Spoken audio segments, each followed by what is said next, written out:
Welcome to Friday Fuel for March 24th, 2023. Join us Sunday night at 5:30 for supper provided by the Living Word class of Charleston Wesley UMC. And then we'll go on an outing to Shop for a Cause as we are providing food for the EIU food pantry and also items to support SACUS and foster children in our area. On Wednesday night, we'll have worship at 8:30 as usual. And coming up on April 6th at 7:30 in the Effingham Room in the Union, it's your chance to perplex a pastor. Indeed, our own Betsy Ella Fritz Warren will be there to answer any questions you can come up with to try to stump her about faith, the Bible, or, well, whatever you think could perplex her. And now, here's some fuel for your Friday.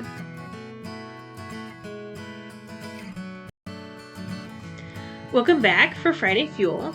This week we have a question from Kim, who moved far away, but through the wonders of the internet, still sends questions for Friday Fuel, and still watches Friday Fuel, I think.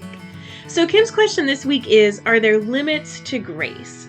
Now, a few weeks ago, we talked about grace and a Wesleyan perspective on it. So if you haven't watched that, then look back through our other YouTube videos and find it.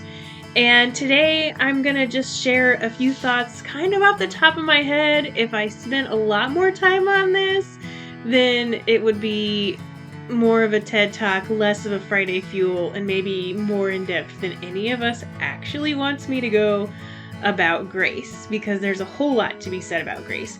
But the question, are there limits to grace, has a short answer. And the short answer is, if we're talking about grace in terms of how we as humans are able to offer grace to others, yes. But the short answer in terms of God's grace is no. Again, these are my thoughts more off the top of my head than sometimes. I haven't pulled out the commentaries and the theology books and done a ton of looking, but I realize that in saying that God's grace doesn't have limits, that begs a lot of other questions. So I've thought through what some of those are. First, maybe it's important to remember what is grace, and there are a couple of different ways to define it. Grace is, a lot of people say, God's undeserved or unmerited favor.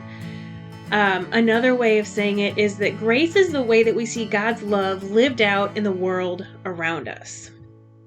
So, if that is what grace is, of course, on a human level, the way that we are able to love others and live out our love for others is different, right? And the ways that we are able to offer people favor that they haven't earned is different, because we think of a lot of things in terms of what is earned and what is deserved, but God's grace doesn't function that way. So it may seem to us like grace is limited because we may have an idea of exactly what it means to experience God's love, and maybe we don't see that all the time. Well, I would say part of that is because we don't fully understand God. There's a lot of mystery about how God is at work in the world, what justice is actually in God's eyes, what grace is even in God's eyes, because we can't fully comprehend God. So I like to throw in a little mystery a lot of times. So there's your mystery for today. If it seems like grace and God's grace is limited, part of the reason is because mystery. We don't understand God. But another part of it is we are finite. We can't understand God. We can't see the scope of God's grace fully being worked out in the world around us, because we are what we are. And I think maybe the most important reason that we might think that grace is limited is that I think the existence of grace does not necessarily negate the consequences of sin or of free will, right? So we know that grace is available to all people. It's God's unearned favor for us. We don't have to do anything to earn it. God offers it freely. But that doesn't mean that we are then, immune to the choices that people make and the ways that the world is broken and the systems that are sinful or oppressive. So the existence of grace is always sort of a it's always juxtaposed with the existence of sin and free will. To throw in a few extra theological terms today. So, I think another thing that we might think about grace is that it would seem reasonable for God to limit grace. And of course, Kim didn't ask any of these questions that I'm answering. I'm just thinking through what, if we say no, God's grace isn't limited, then what does that mean? What else do we need to think about? So, maybe it would seem reasonable to us because we know that humans abuse people and things, and we know that humans take advantage of others. So, wouldn't it make sense for there to be limits to grace? Wouldn't it make sense for there to be this spot that you can't go past and still receive grace? And a couple of thoughts on that. The first one I think of is that, as we've discussed before, my favorite Hebrew word is chesed, which is a word that has a really deep and rich meaning. It's usually translated as love, sometimes faithful love or loyal love, but it's also what is most frequently attributed to God. So if God's most basic characteristic in Scripture is chesed, this kind of deep, abiding, steadfast, loyal love and faithfulness, then it seems like it wouldn't make a lot of sense for a God of that kind of love to get tired of offering love or grace, or to say, nope, here's a point that you can't go beyond, right? So grace being limited, again, at least in my perspective, from my studying and my thinking, grace being limited, or God's grace being limited, wouldn't make sense with God's character. And I have to say that to me is one of the most frustrating things about God, because there are people that I don't want to love and I don't like, and God still loves them. And I know that that's true, or at least I believe that that's true, that God insists on loving the people that I don't think deserve it. And that's frustrating.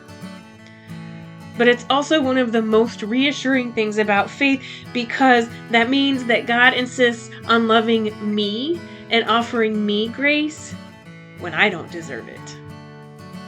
And I know that there are definitely those times all the time. So, if God set limits on grace, then that would seem out of character for God.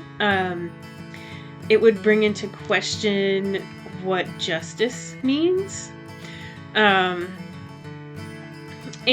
I think that still makes us want to say, well, what about the people who do really bad things? What about the abuser and the user out there who are always taking advantage of others? And I don't necessarily have a satisfactory answer. That's the ironic thing of me asking what your questions on faith are, because I'm better at asking questions and answering them sometimes. And so what I think about where we as humans would think there should be limits for people who have done the worst things is that God's grace is for those people too. And that doesn't mean that they accept God's grace. It doesn't, just because God's grace is for all of us, doesn't mean that we accept it. It is a gift that's offered to all people. And that's something that most of the time I can be excited about. And sometimes I'm like, well, can I choose? But God doesn't let us choose, which is good. Because someone would choose for me not to receive God's grace. Pretty sure. Because none of us is perfect. So, Are there limits to grace? Yes, if we're talking about the ways that we as humans offer grace to others. Are there limits to God's grace? No. And I'm thankful for that. I hope that you are too, even if you're frustrated about it sometimes like I am. And I love any follow-up questions. I may get our guest speaker, Alan, to take a shot at answering this question as well, just for another perspective. And so I hope that that gives you some food for thought as you go through the next week. And we'll be back here next Friday for more Friday Fuel. Bye.